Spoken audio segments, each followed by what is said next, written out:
le fai salamo tolu suma le ono lo fai fito. Le tu wae e ma eu lava lo walofa. Le mea lea ua whaatua ai tangata i le paolo o papau. I vi atu ia o tau ia i oga. A wae le leo ia. E whaava vau lava lo nalofa. Tali tonu o le lofa leo le tua ua whai ai. Tātou toi mawale nei maftanga fifia. Le lofa leo le tua ua whai ai o na whai wina manuia ti ute mga luenga le nei yasu. Le lofa leo le tua sa ia marutia ai no tu suifua e maise sowola. Le lofa leo le tua ua whai ona tātou wauti ai le nei yasu fo.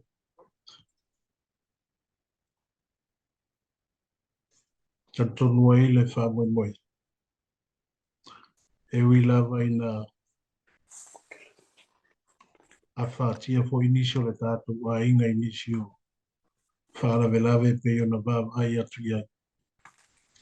E tali tonu lava le loto ma le anganga i le talofa o lo tātou watua. Sa ia malutia ai, ma ia lave ia ai, tangata o le atua.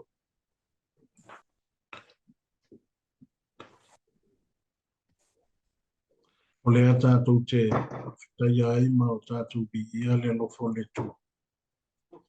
Ia ona ua tātou au lia leo ngā tono le neiva yasu. Le eise tana vale o whaanono ai tātou.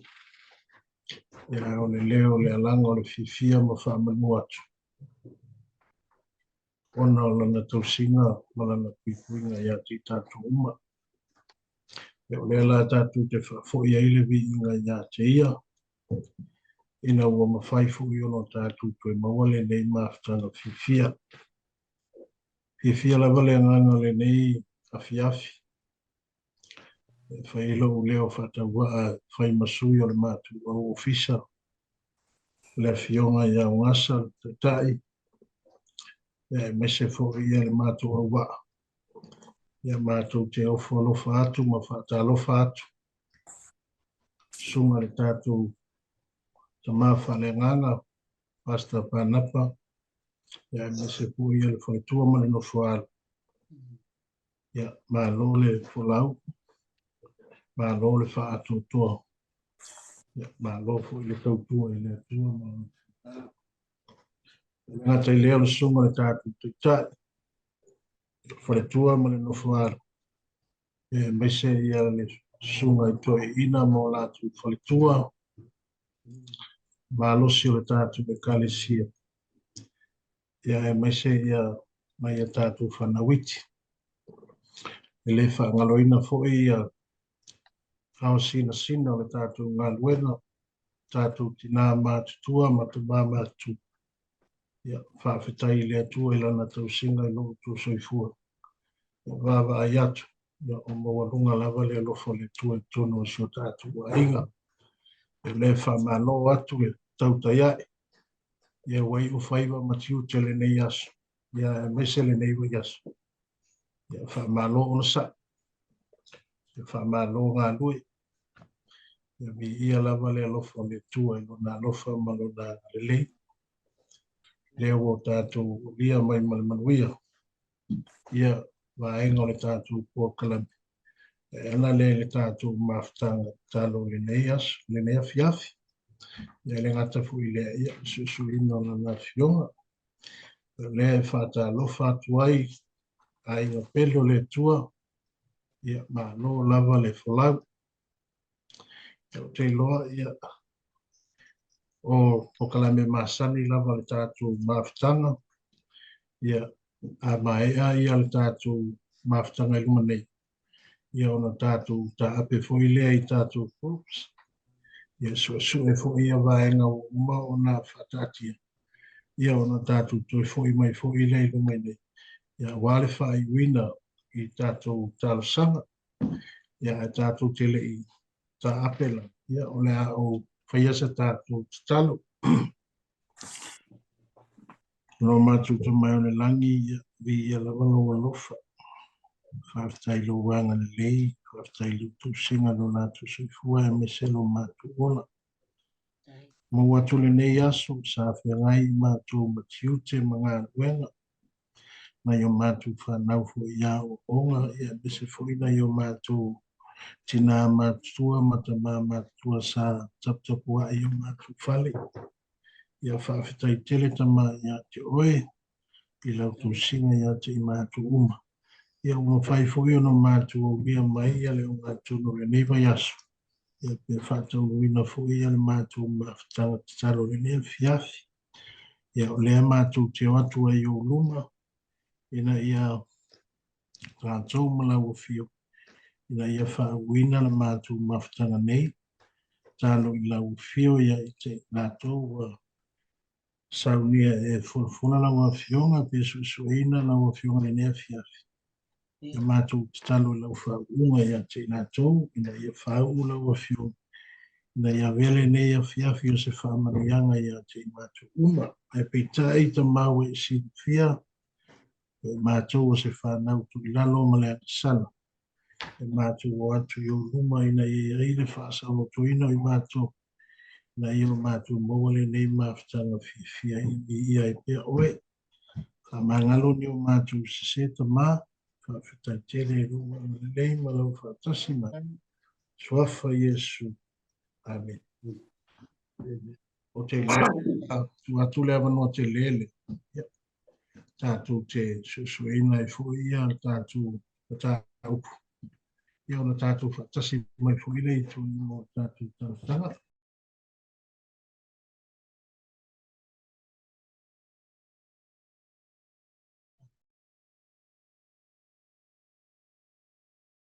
Ta lopa peao. Ta lopa la sunga Toeaina ma tatou kunupu. Ia. Ta lopa lava. O manino mai le a. Ia, manino ato toa. Tai. Ia.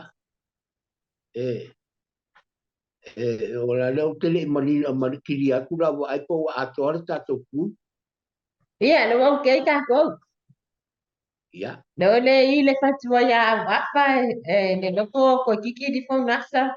Ia, no wai I manuma fatua. Ia pena foi le tuana ia ma. Oh. Foi au kupai no le no pok joy na ku le skulu putu pai ia. Oh. Ta ko amaka ka ko na ta ko kai. Fa mun mole na usunga tatou. Fai tai nefia. Amata roa tatou. Ia. Ia. Pāptai tele lava, i lau kua i o le whakoino le tātou group, ngā toina. Ia. Ai la temini nei, ia, o la tātou o saalo le tātou mta upu pei o na tātou iei nei a fiafi. Ia, no mātou to maa le langi, i mātou te tālo tu lava ma le nganga mauralo, wa au noa marou whaatasi mai, e maisi o ngā luenga lua nganga pa ia i o mātou loto. Ia e le monia la mātou tapainga. Ma o te taro atu mo le nganga mauralo wha mole mole, whaatasi mai, i to fisia i mātou i wha monia ngā lua nganga pa ia, e ala i lau tusi pa ia, ta ia lai i mātou wha manatu mai ia i mātou. Ia le polkalamina e tāpenaina e pei ona pio atu Yesu le lang, malona toe fo i mai wha alua, wha mole mole ta mawha monia mai le lau kalesia e meso krup, le ia pia e ala atu talo suafo Yesu no mātou whaola. Amene. Ia, o le autu o le tātou a fiafi le lei, o le fio whaalua mai, the second coming. Ia, o le forfolanga lava lea, i le fio whaalua mai o Yesu. Ia, e lei mo se ise māsar salo o forfolanga a pito whaanga e tia lea na whaia Yesu. E lona toe fo i mai lea i le larolangi le lei, le afa ape I e malfesiri. Le tusi e I o le afa ape I lona toe le naaso. Le afa ape I le naaso. Lona toe fo i mai ea o se me fa alilo nilo. Fa to ai lo muli muli ane I no umono na tu. e whape whiona tātou loa pe a whio mai o ia. Ia o te whisili ni tāua. Ia ai te loa a whai o iei lau tuspa ia o nā lama tani tuspa ia le whisili ni nā. Nā pe o na tau mai le Ioane Evangelia, Evangelia Ioane, mta apa sufaro, na kwa mwoe o le tolu. Ia o te loa. A whai o iei a tātou tuspa ia. Tātou whaitaule iai, e manino ai le whisini nā ioi, o le a whape iro na le nā ato. O rona toi fo i mai ea, o se me whaariro ni. Ia, tātou wa ai le lei, mai na whora i Jesu, le toi fo i mai. A o iei Jesu li lau langi, na ia whora, i ona so e toi vave fo i mai, e siri atu, e mai whamai tala i whamai siri atu, ma le afe lima se lau i a walo anga, i le toe fio mai whaarua i Jesu le tau mai le tuspa ia. Ia, a le leila tatu o le mangiria le nā Ioane su papa mua le tolu, a maua le tusi ia, tātou paitau iai, a mai aua le ato tupale o Vale o tō loto. Ia o tō whātua tua i le atua. Whātua tua mai po i atea. Tele meno kwai mauta o lota mā. Ana le ai.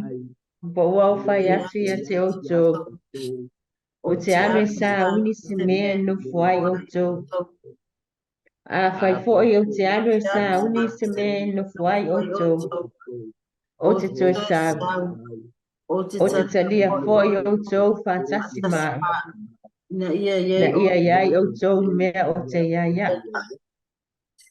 Ia, o le forforanga le nā Jesu, na wha mai aua le pole o tātou loto, aua le ato tupale. O e ari e toi fo i mai Jesu, e o le fio mai lau Jesu, e ali tino mai, e pe o le vaaya ma whalongoina e toi fio mai Jesu, wha pei lava o nā fio atu le lang. I lona toi tu mai, o se tu langa e siri nao na whangonono winga, e le wha alino nule pe sau ko se ngaoina, toi fo i mai o Jesu, le lona fio pa alua mai, e le ai. Ai niu le tusi na tau mai le tusi na ngā luenga, ta wha pe te niu tusi na ngā luenga surfaro no wha mua o le tonu.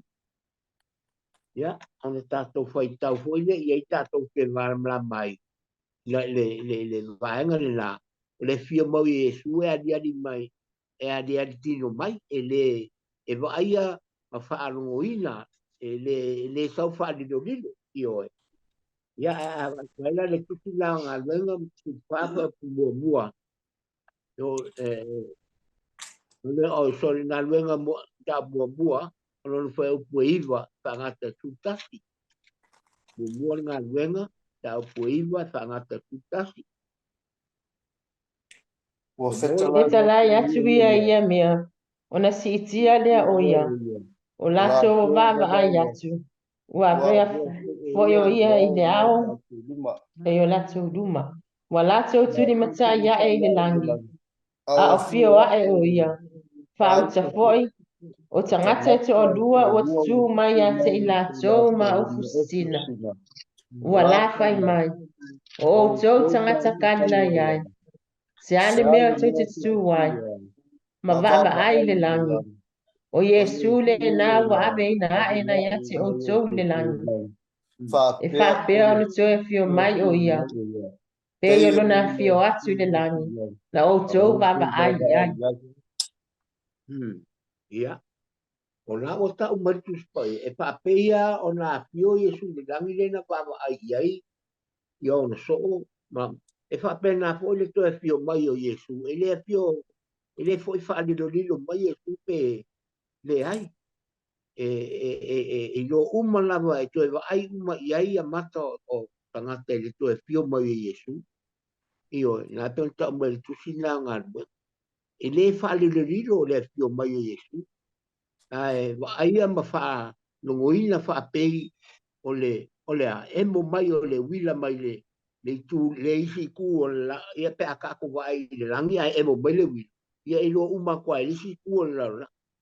e whapena le tāra tus pa ia. E le whaalilo lilo le fio mai o Iesu. E mālea tele. Te wa ai toi wa i fulawa le māteo na e rufu whafa o rufu wono rufu fitu. Mole mole. Māteo rufu wha. Mola o māteo na e rufu wha ia. Na wa ai le lua ono le lua fitu. Maua le lua lau tusi ia ki kai tau mele ka maule ngā māteo e lua su wha. Lua ono lua fitu. Lea, vai la te te whai mai a te auto. Whauta, oi le vāo ia. Aua to te o atu iai. Whauta, oi se afe ia. Aua to te whālongo iai. Aua ai peo na emo mai o leo vile sai. Ma malama atu i sipo. E wha pea foi o na sawa le atali o tangata. Ia.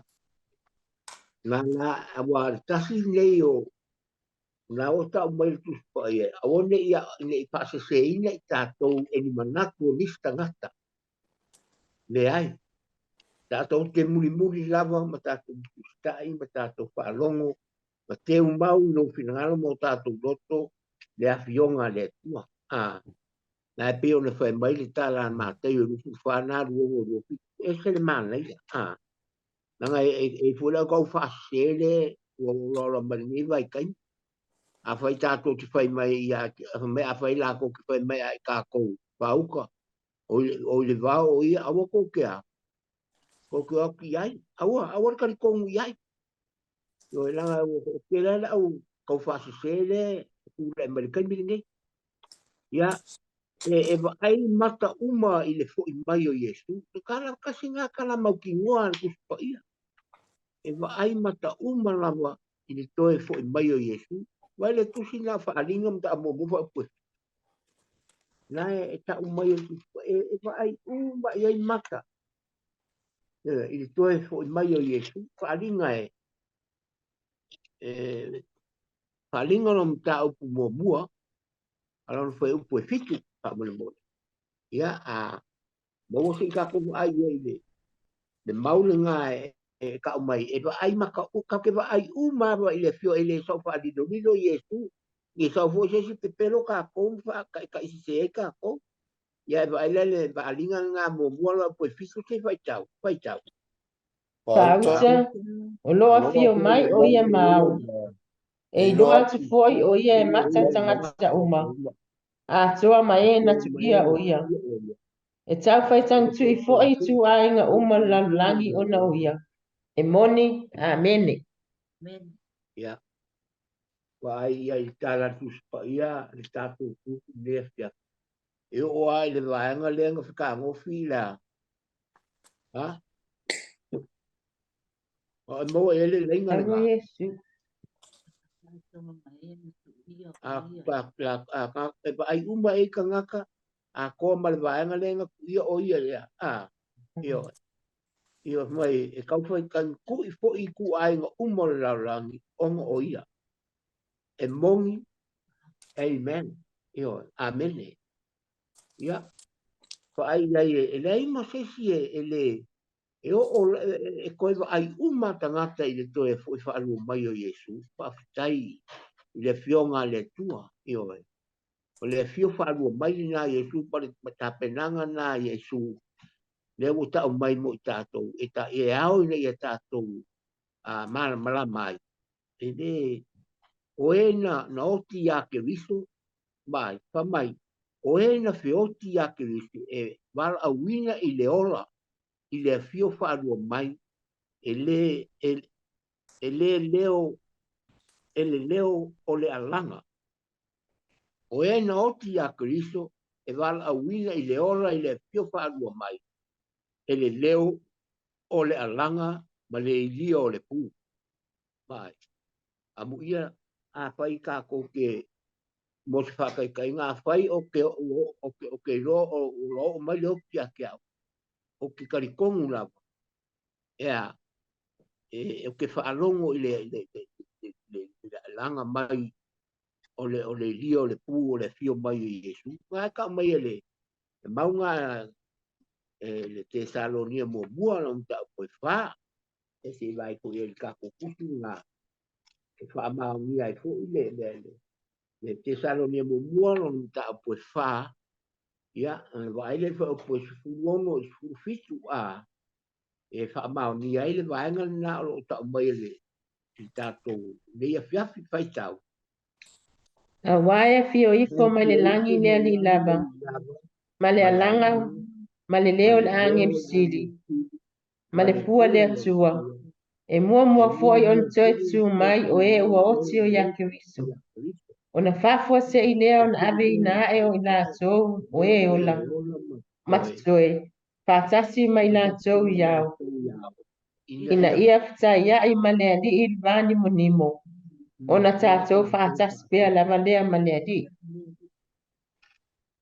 Ia, o le whamaile le lenga al whai runga surpan, whamai o le nei, ia o tō pe wha mawhan whana i nei upu.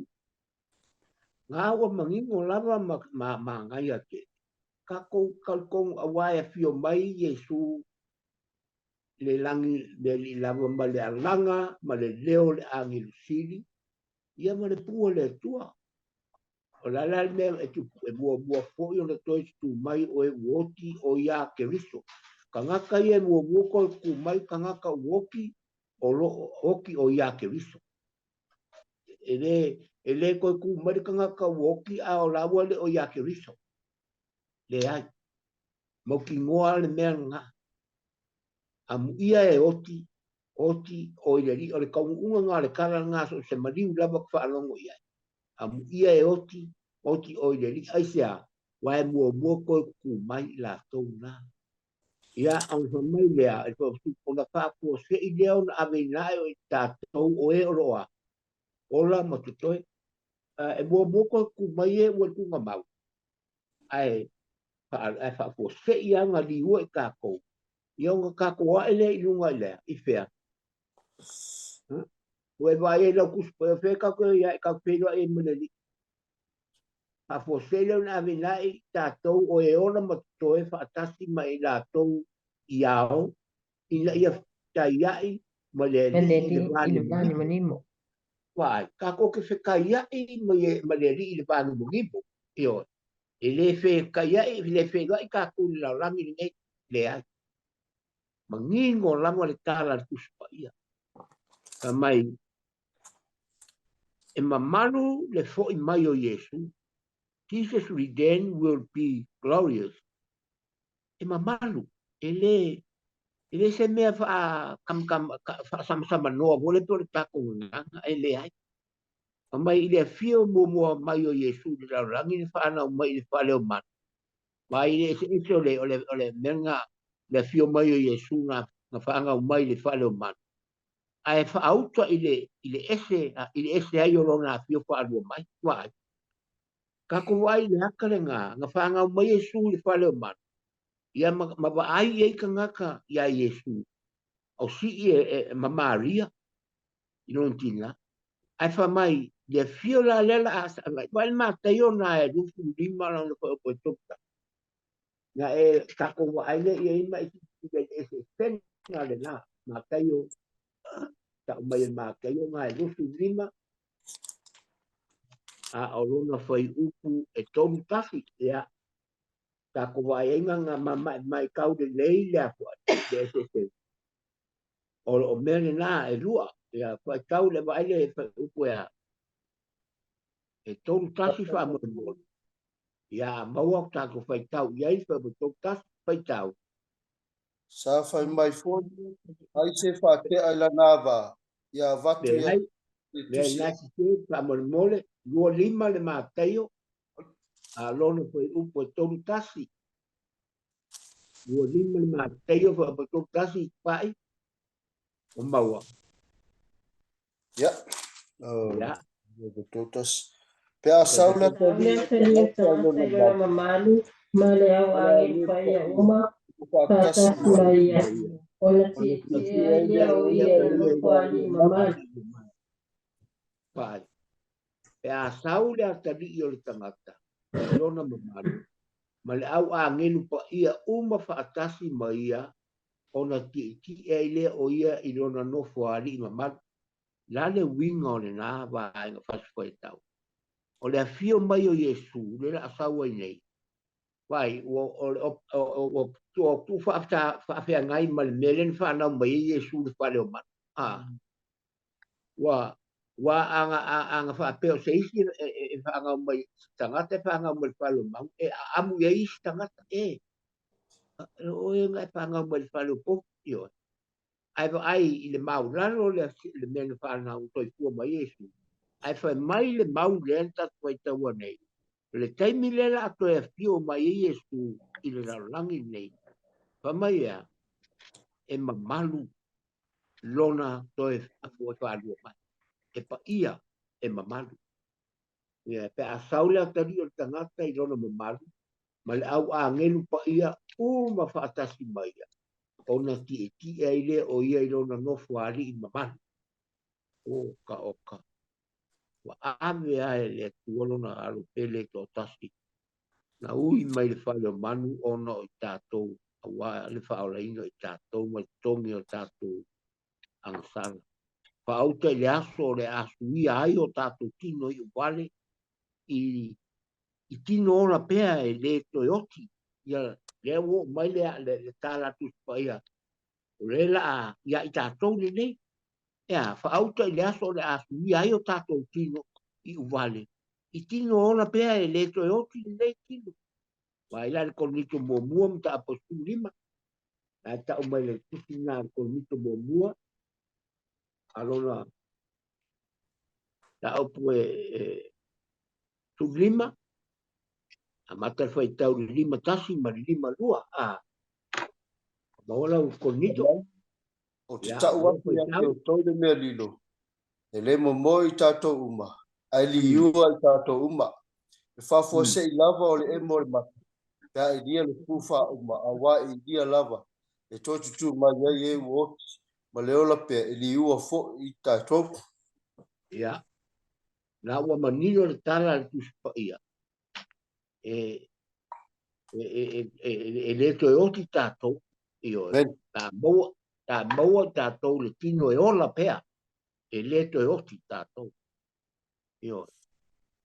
Ole. A suia i o tātou tino i wale i le tino e ola pea. E le to e o mai se oti. Io. Ole a wha poto foi a ngelu tangata o le atua. Ma ave ina i le langi. Io. Ia. Wa e foi ni na wa engo fa mai o le la fa poto e a ngelu tangata o le atua. Ma ave ina i le langi. Iwa. Ai le mataiona e luo fa. E tau se furu. Matei o lusu fa pa tau se furu. Nā lai manino ai e whaamaoni ai. O le waenga na a ngelu o le a whaitemi lea. O le lato waenga na o le ao mai whaapoto mai i a lato umalapa. Ea. Pai pa le mateo na e whaapoto lato la a mina le langi mateo lusu fa lo le tau se furu tau tasi Ia. Ia ki whai Ona tau loa mai i ai. leo i langi o le whailonga o le tali o tangata. Ona whaitau tangi ia i leo i tu uma o la langi. Lātou te ilo atu po i le tali o tangata ua sau i ao le langi ma le mana ma le maltele. E au ina atu po i ia na a ngelu ma le leo tele o le pulato te whaapoto fo i e ua whitwhiria e ia mai mabutangi e wha. E a mate tasi tuli inga langi e o le tasi tuli inga. Ia. Wau. Ma tau se furu tau tasi ni nā ma kau pia le maanga ia o le maule nā. E iai se isi o le tātou kupu e fia fiso a mai sona fiso soani. Sona manatu.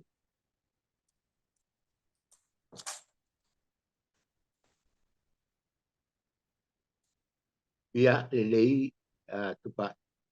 Aftai lava e lau. Sunga Toeaina mole. whaasoaina fo i le tātou au nei tula fiafi. Tā ua ia o le manatu au tūle o le fio whaalua mai. Ia. Ia ua ia i le vai taimi nei o le langa o tātou iai.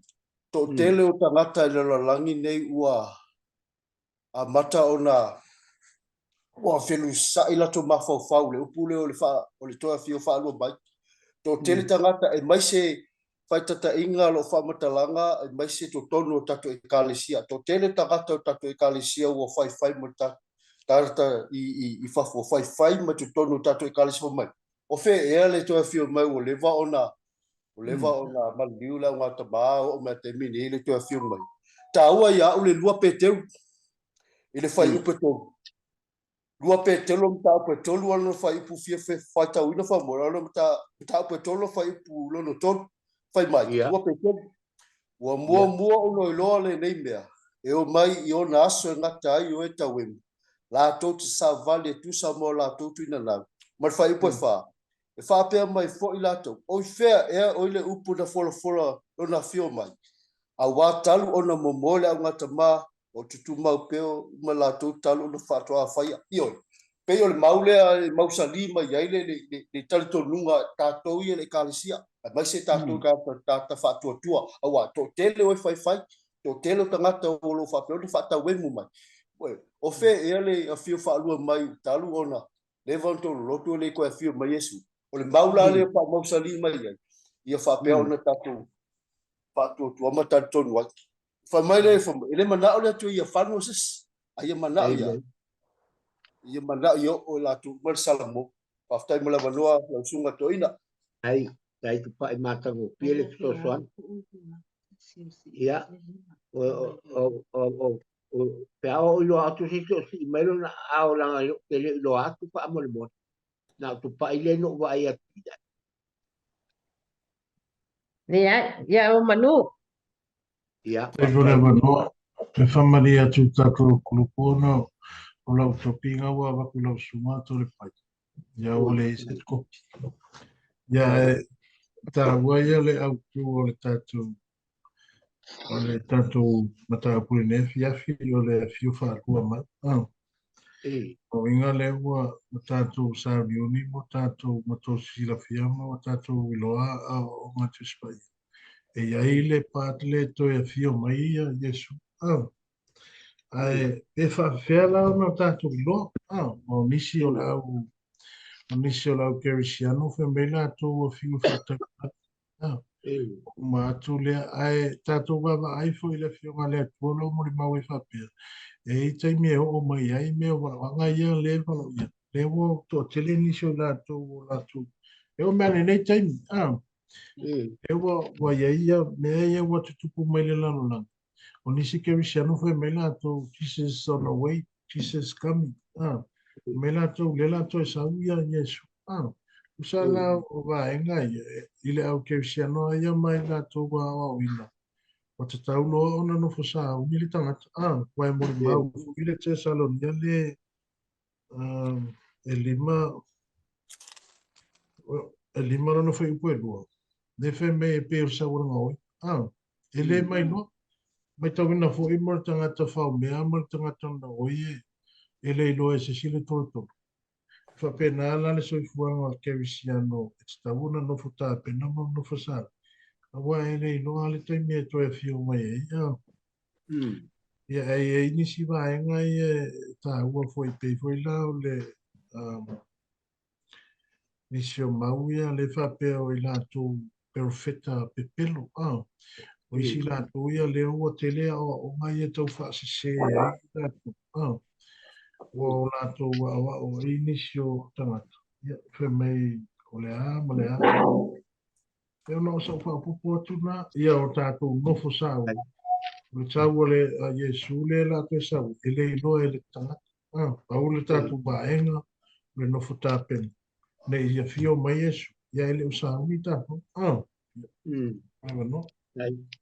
Maftai moni mafa maoni sosoan maftai e sa o le lam le lava lo tatu sau tai manu le sau nu ya pe ya for tala no awa le me tala fo le no o ka po e fori a wale po ka mai I e pe le mele la mai ne tu pa ele la uwa o le po ita mai I e tu pa ia e fa uma tia le ne ia me fa foringa me tau fa se le tua io ia me so tangata tangata io tu foi nga luenga nga ka fa te na ka mai la mai le tu pa il te salonia mo mo a il te salonia e lua alona foi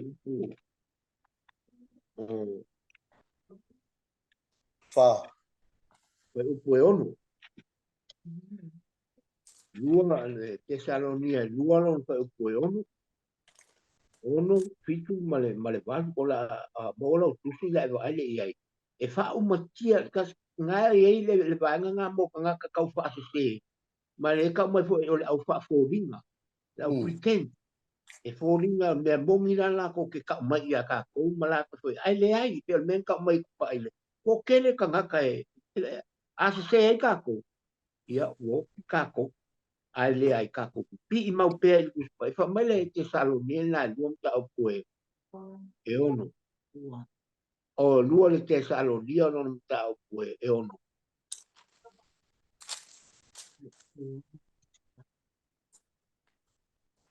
Lua te salonia. Mo te salonia. lua le te salonia Ya. tu se lua all'apostolo Paolo ia te salonia lua te salonia mata mai le lima ono fitu male vale fa ma nino io le tala na tu pa ia mo tangata nei tau fa te ma au fa foringa e ola fa foringa I fai tau mai fa po lima ono tu mal fai tau Te le mana tu ea. ma mau ta to fa mal mo Ile lua te salonia mata au kusia mua. lua te salonia Mata poi tua. alo no te salonia mo buam ta po lua a mata tau po lima ono pitu mal valu e pupu wa fai upuna fai tau mal fa mau mai mau fa mal mo te Ia, salonia mamaua.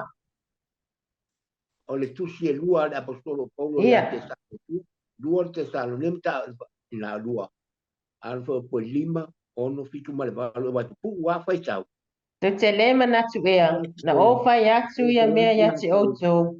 A o tātou iai ma outou. O le nei foi. Ua outou I loa ne mea o loo whalawe lawe. Ina ia whaalia mai o ia I ona lava aso. A wā o loo ngā lue nei lava ne mea lilo le amio le anga. Na ona se ia ave e se ina le o whalawe lawe. Ona whaalia mai ai lea o le ua amio le anga. E whano o ia I lea di. Ile manava mai o lona fonga. Ma wha au matia I wha ni mai o lana fio. ia le mea ngai maua le ka fa ola fa polinga pe le melen ka ua ku pa a ola me ngai maua le ka ngaka e ola fa polinga ai le mala malama le fina ngalo le fa mai ya me ngai maua fa mai e fa makia le ku le lona mana wa ola e fa makia awa ka ko ki ai ai ka ngaka awa ko fa longo ai le ai ka ko ku mau pe I tātou I lana fionga rau tusu pa ia.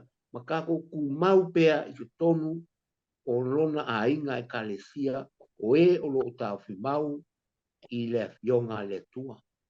Io e. E se si manatu wha more? So soani? Nau sina manatu wha popo atu lava I le tatou susuenga matango fie nei a fiafi. Te I loa loa tatou malama uma I toi a fio mai e su. E pau lava nei tue nei a te au lava ia. O le pe ona sau noa pole sunga Toeaina. O le tatou ola tāpena pena. Tāpena pena ma tatou tu mau. Tele taimi ua le bona tatou whanongo toi a fio mai e su. Toi a fio mai e su. Pe mai a kupu mai kaua I lea kungu ma me tutupu mai wha mai. Kako loa le walata mai. Ia le wa uma foi ngā mea. E lea ia ma se lata mai a lea tatou tu whaatali a. E ai la taimi la ngona e tatou le lea foi fiu ngō fie. E ai taimi o tatou la ngona I foi tatou whapea I foi. Pe moni ia lea mea tatou tu whaatali a ia. Ai ta ua I o tatou whaatali.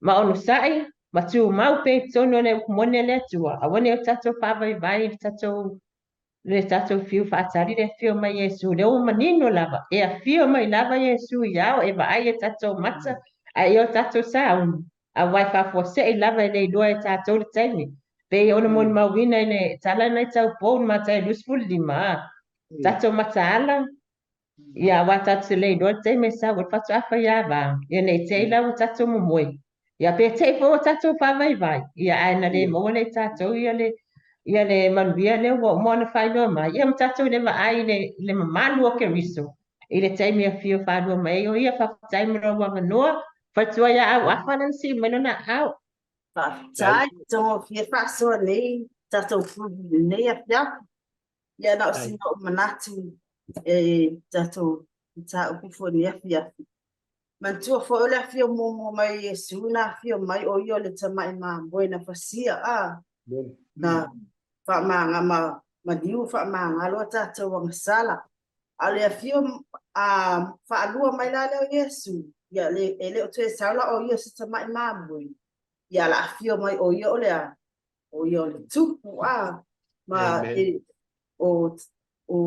no na fio mai fo ia e sawe ele to ia se fa masino o mata ni sawe Yesu e fa masino le tai le la le me la fa tata li tato le fio fa lo mai Yesu ia no la to umalava ya muli ana polo inga matausi ana polo inga malo lo fa ya Yesu yo tangata na la to lato te maua ma pe lato te patasi ma Yesu o le mafuanga na e fia ma Yesu wa ele tato te whapea wa tuai ai ele mafuanga fa tuai ma Yesu ona lai e sida fia le Yesu to tele atangata ya te tau na repent e kaunga koe fa fo wina tau na maua lava noa matau dia o mele o le ava noa tu mai Yesu e feita rio tangata a one i tatou wa fa tuai a one tatou tuai ia vave fai tatou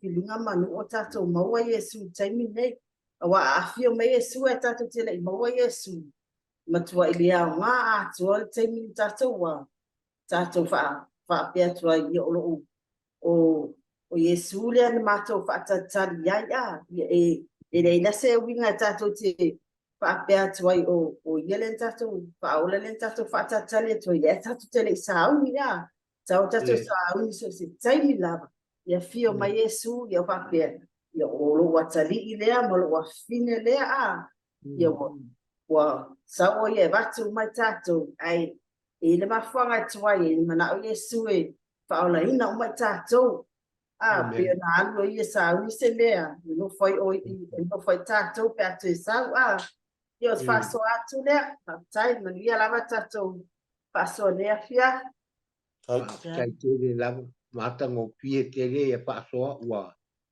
ala te le ina fo ma ata ngo pie le tato mo ta o pu le fia vi ia le tua io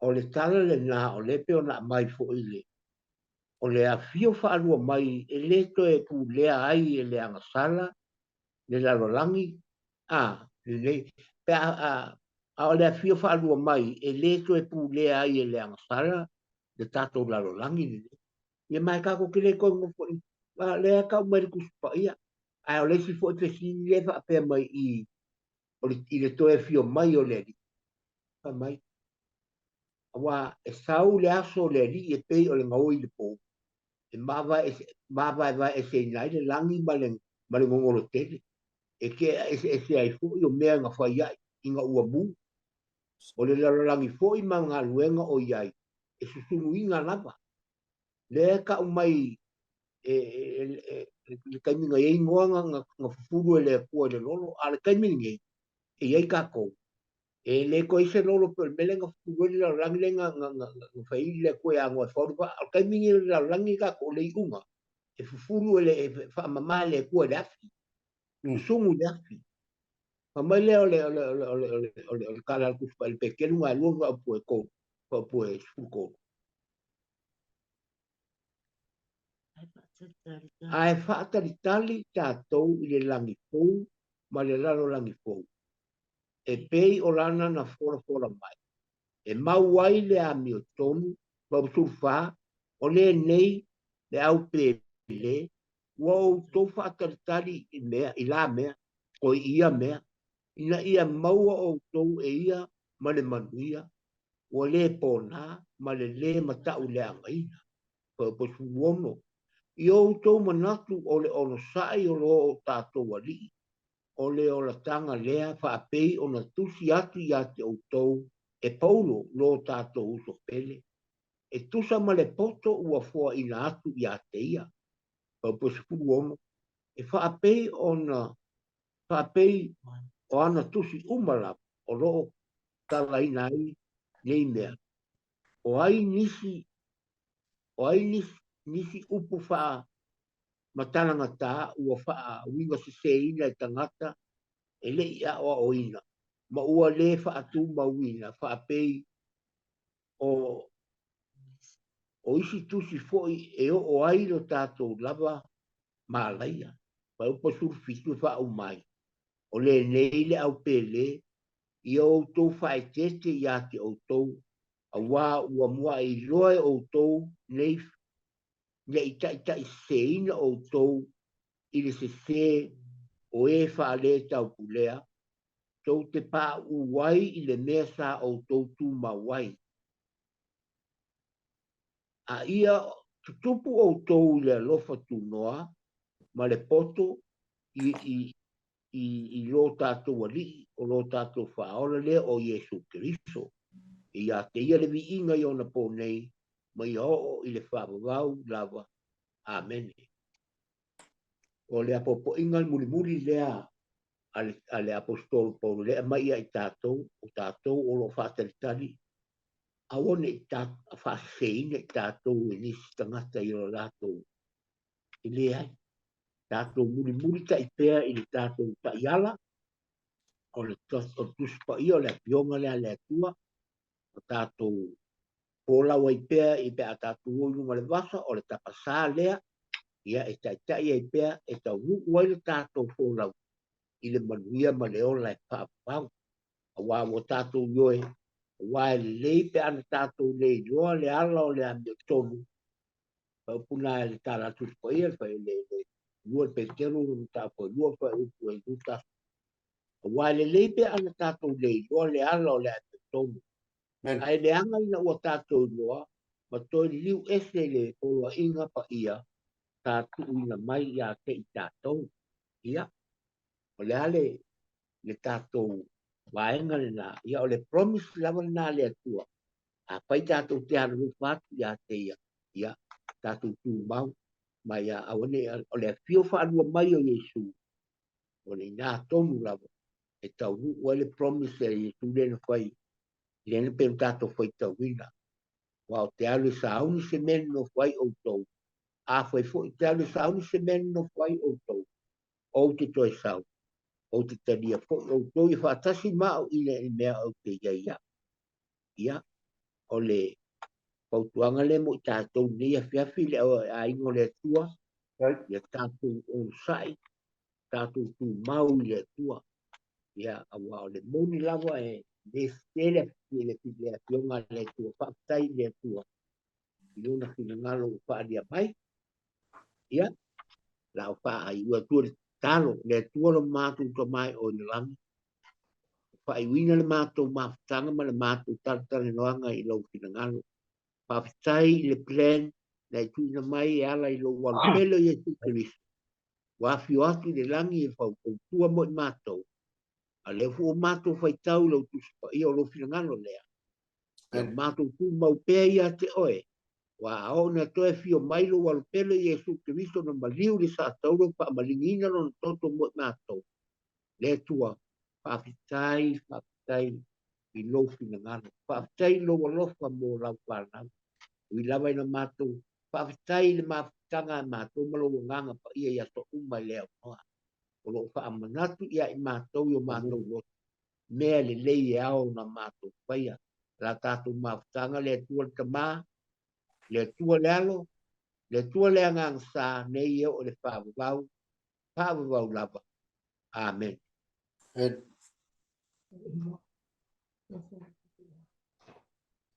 Ia, whamaloa tui tātou kuruku. O tātou whasole nea fiafi e te tonu nāsa whamangia ina umai tātou e ala le musumusunga ma whasoa mai le fionga le tua. Whamaloa te fu i te tai o tātou kuruku te tasi.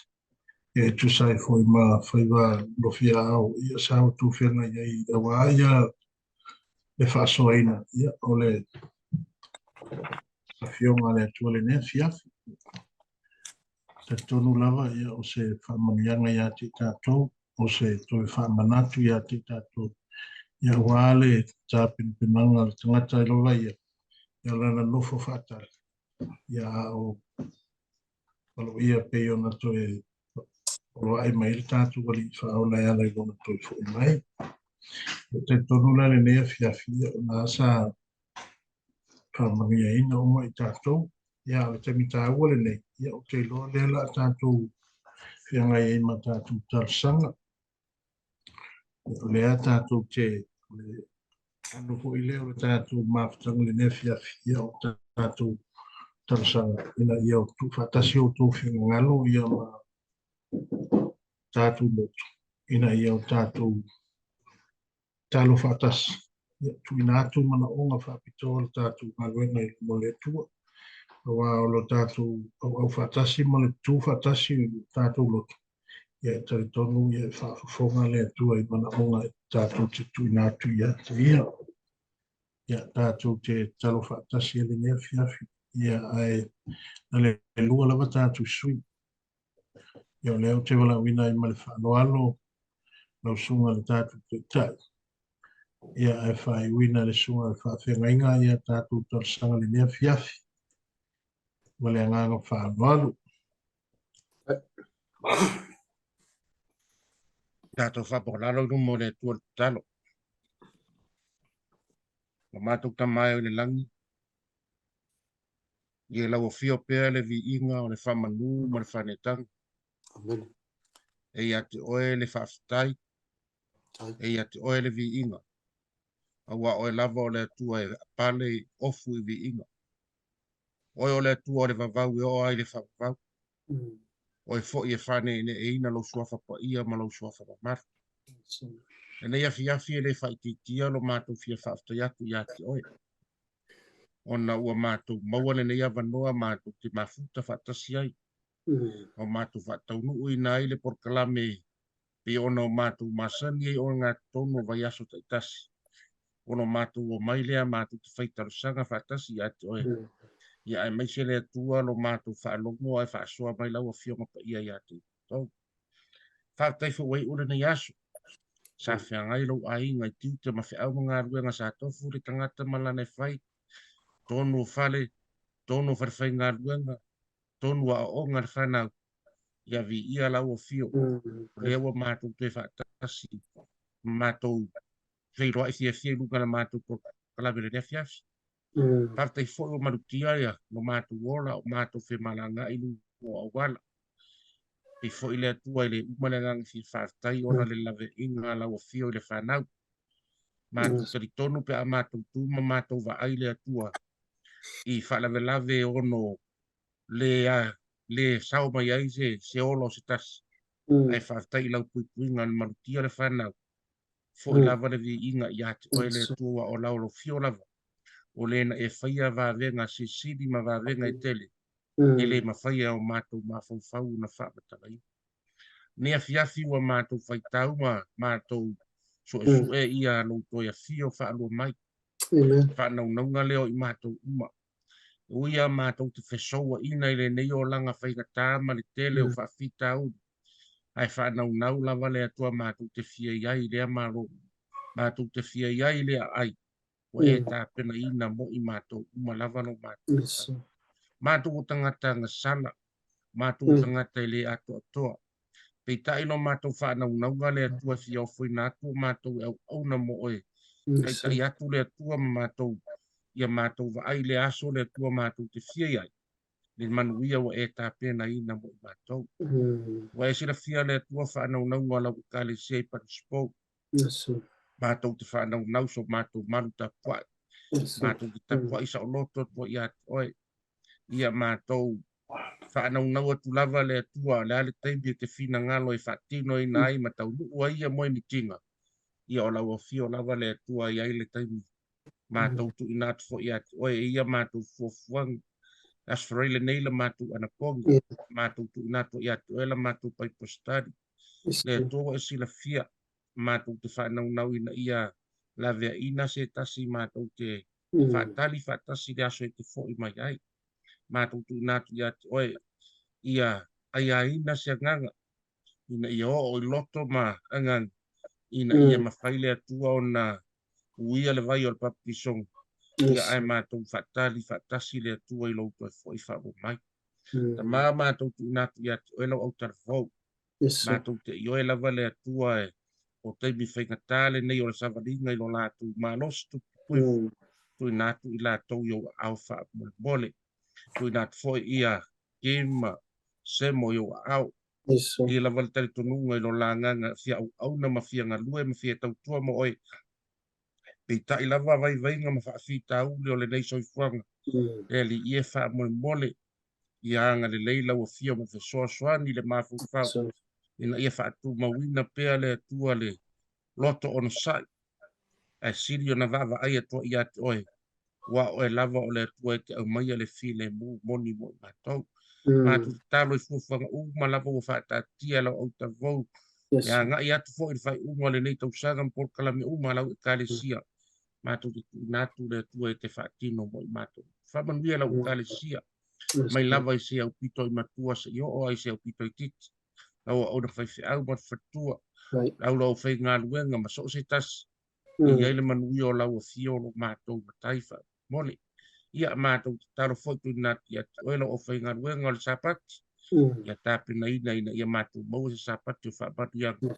Siri na fo i le vi inga ia ati. Oela mātou matai. Mātou au na le atua. Mātou o whai ngā luenga atoe ina. Ma lau o whai ngā luenga umai matanga no te itasi. Mātou umalawa o tangata le ato atua ma le vai vai. Mātou te mana o nia la fisoswan mai mo mātou. Mai ale malosi atu mātou. I mawhai eile atua no mātou. Au na mawhatino sa mātou ngā ruenga. Tiu te wai vala au wina i mātou te tautua i mo oi. I lau whi au malau ngā ruenga. Wha mā ngano i mātou. Ta lia i mātou uma.